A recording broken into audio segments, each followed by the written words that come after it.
हम लक्ष्मी चौधरी अहाँ सब गोटे के प्रणाम करे छी। आई हम फेर से अहाँ सब गोटे के समक्ष एकटा राम भरत मिलाप गीत लऽ कऽ एलहुँ हैं। हम एकटा राम भरत मिलाप चैतावर गेने रही। ओहि गीत पर में हमरा एकटा आज्ञा भेटल रहे जे हम राम भरत मिलाप गीत डाली, तो हम हुनके आज्ञा मान कऽ ई गीत गाबऽ जा रहल छी। एहि गीत के रचना हम स्वयं केने छी।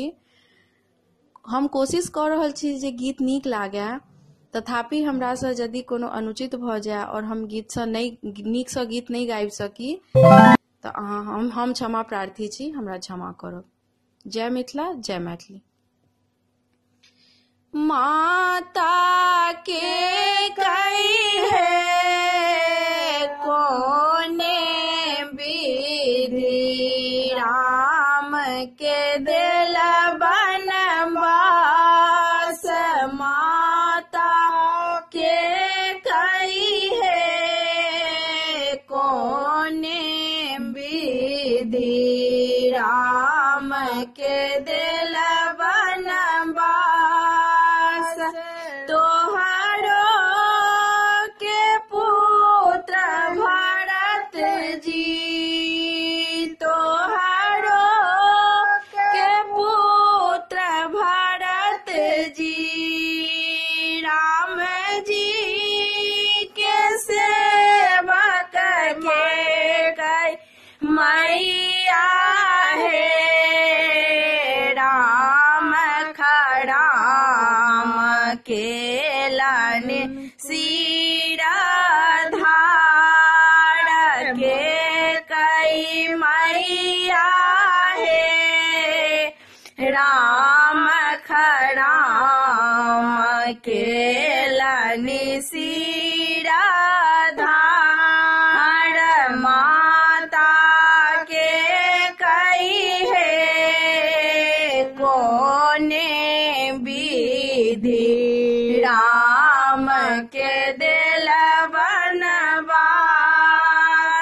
एक ही कुल के दीपक, एक ही कुल के दीपक, चारि रे बालक के कई मैया है।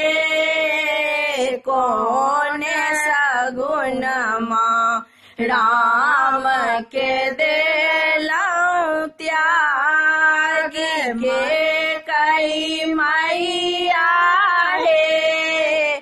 कोने सगुन माँ राम के दिलौं त्यागी, माता के कई है कोने विधि, राम के दिल बनवास।